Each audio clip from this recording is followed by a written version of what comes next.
नौजवान इदारों के खिलाफ प्रोपेगेंडे का मुकाबला करें। रियासती इदारों के खिलाफ प्रोपेगेंडे पर मालूमात में इजाफा करें। दानिश्वर और सिविल सोसाइटी अवाम में मनफी रुझानात की हौसला शिकनी करें। Army chief general Syed Asim Munir का 25वें नेशनल सिक्योरिटी वर्कशॉप के शुरका से खिताब। कहा, हर एक पाकिस्तानी की हिफाजत और सलामती इंतहाई अहमियत की हामिल है। पाकिस्तानियों की हिफाजत पर समझौता करने की इजाजत नहीं दी जा सकती। GHQ दौरे के दौरान शुरका को गैर कानूनी सरगर्मियों को रोकने के लिए इकदाम से भी आगाह किया गया। आर्मी चीफ ने SIFC की मईशत पर मुस्बत असरात को भी उजागर किया। आर्मी चीफ का कहना था, हम मजबूत कौम है, अमन और इस्तेहकाम के लिए बहुत सी आजमाइशों को बर्दाश्त किया। अवाम के मुसलसल ताउन से दहशतगर्दी के खिलाफ कामयाबी हमारा मुकद्दर होगी।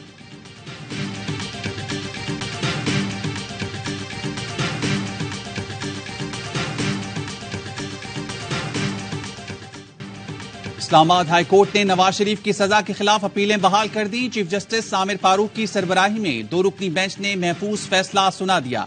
नवाज शरीफ की जमानत से मुतल्लिक तफसीली फैसले में आगाह किया जाएगा। साबिक वज़ीर-ए-आज़म नवाज शरीफ ने अल अजीजिया और एवनफील्ड डिफेंस में अपीलों की बहाली के लिए हाई कोर्ट से रुजू किया था। नवाज शरीफ अदालत में पेश हुए। दौरान समाअत नैब ने नवाज शरीफ की अपीलें बहाल करने की हिमायत की। नैब प्रोसिक्यूटर जनरल ने कहा, अपीलें बहाल होने पर शवाहिद का जायजा लेकर मौक़िफ़ देंगे। मीडिया पर चला शायद नैब ने सरेंडर कर दिया, ऐसी कोई सूरत हाल नहीं। गिरफ्तारी के सवाल पर कहा, हम पहले भी बता चुके, नवाज शरीफ को गिरफ्तार नहीं करना चाहते।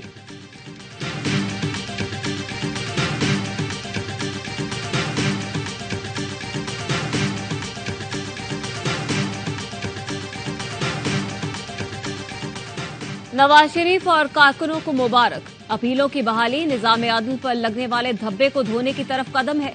शहबाज शरीफ का ट्वीट लिखा, हालात वाकयात और नाकाबिले तरदीद शवाहिद साबित कर चुके हैं।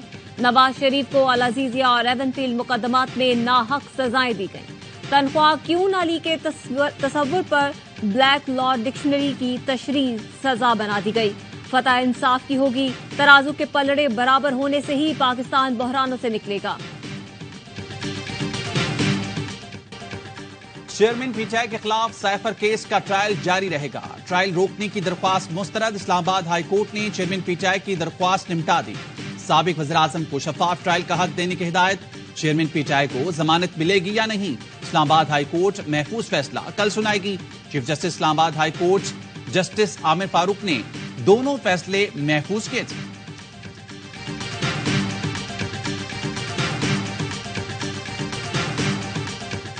सारे रिलीफ लाडले नवाज शरीफ और शहबाज शरीफ के लिए हैं। चौधरी परवेज इलाही की जिला कचहरी में सहाफियों से गुफ्तगू। कहा, हमें 5 माह से जमानत के बावजूद तंग किया जा रहा है। हमने तो हमेशा इदारों और अदालतों का एहतराम किया है। चौधरी परवेज इलाही को शुगर मिल्स कोटा केस में बरी कर दिया गया। तहरीरी फैसले में कहा गया, परवेज इलाही के खिलाफ कोई ठोस शहादत मौजूद नहीं। तफ्तीशी अफसर ठोस सबूत मिलने पर मुलजिम को दोबारा गिरफ्तार कर सकता है। चौधरी परवेज इलाही के खिलाफ गैर कानूनी भर्तियों के केस में एंटी करप्शन को 2 रोज का जिस्मानी रिमांड दे दिया गया।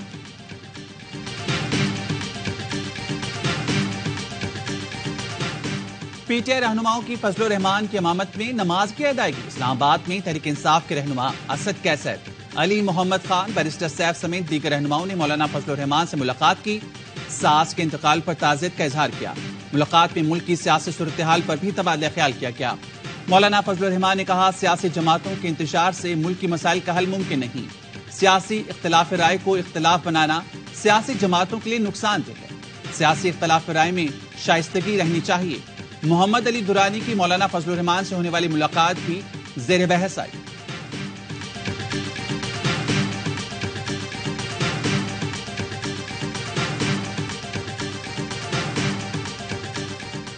पीपल्स पार्टी ने फिर इलेक्शन की तारीख देने का मुतालबा कर दिया।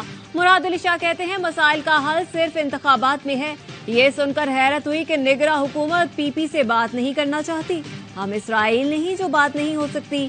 कमर जमान कायरा बोले, नूनी को मौजूदा निजाम सूट कर रहा है, तभी इलेक्शन की तारीख का मुतालबा नहीं कर रहे।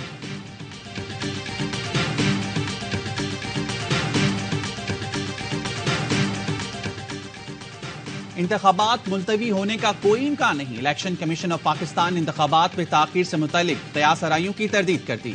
सदर मुमलिकत के बयान पर रद्द-ए-अमल में कहा, इलेक्शन कमीशन की तैयारियां मुकम्मल हैं। हल्का बंदियों की हतमी अशात के फौरी बाद इंतखाबी शेड्यूल का ऐलान कर दिया जाएगा। इलेक्शन कमीशन ने फैजाबाद धरना केस में सुप्रीम कोर्ट फैसले पर अमल दरामद रिपोर्ट जमा करा दी। कहा, ऐसा कोई सबूत नहीं मिला कि टीएलपी रियासत मुखालिफ जमात है। वजारत दाखिला के मुताबिक तहरीक लब्बैक रियासत मुखालिफ सरगर्मियों में मुलविस नहीं। टीएलपी के फंडिंग जराये का भी जायजा लिया गया। 15 लाख रुपए ममनुआ जराये से मौसूल हुए। इस छोटी रकम को गैर मुल्की फंडिंग करार नहीं दिया जा सकता। इलेक्शन कमीशन ने इंक्वायरी के बाद तहरीक लब्बैक के खिलाफ नोटिस वापस ले लिया।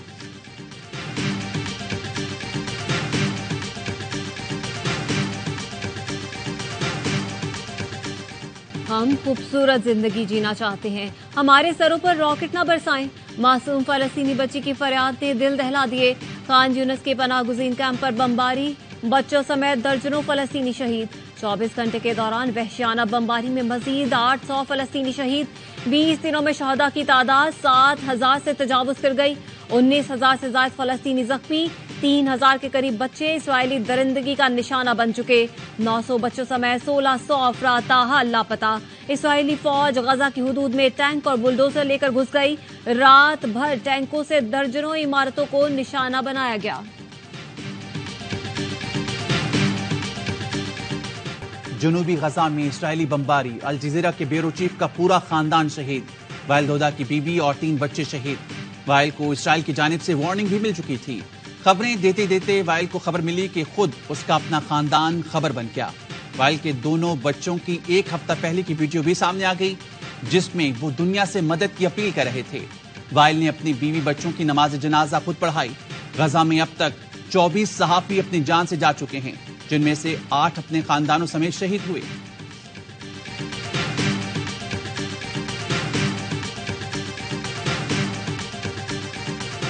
फलस्तीनियों पर जुल्म के खिलाफ आवाज उठाते रहेंगे। तुर्क सदर ने वाजे कर दिया, कहा मगरबी मुल्क इसलिए खामोश है क्योंकि बहाया जाने वाला खून मुसलमानों का है। मगरब बैनुल-अक़वामी कवानीन की पासदारी करने के बजाय इसराइल की हिमायत कर रहा है। तुर्की ने इसराइल के साथ तवानाई के मंसूबे मुअत्तल कर दिए। तुर्की के वजीर तवानाई का दौरा इसराइल मंसूख। रूसी सदर व्लादिमीर पुतिन ने खबरदार किया है, गजा में जंग मशरिक़ वुस्ता से बाहर भी फैल सकती है। बेगुनाह खवातीन, बच्चों और बूढ़ों पर बमबारी गलत है। इसराइली फौज मुहिम बंद करे। हमास का वफ्द रूस पहुंच गया। ईरान के नायब वजीर खारजा भी मॉस्को में मौजूद हैं।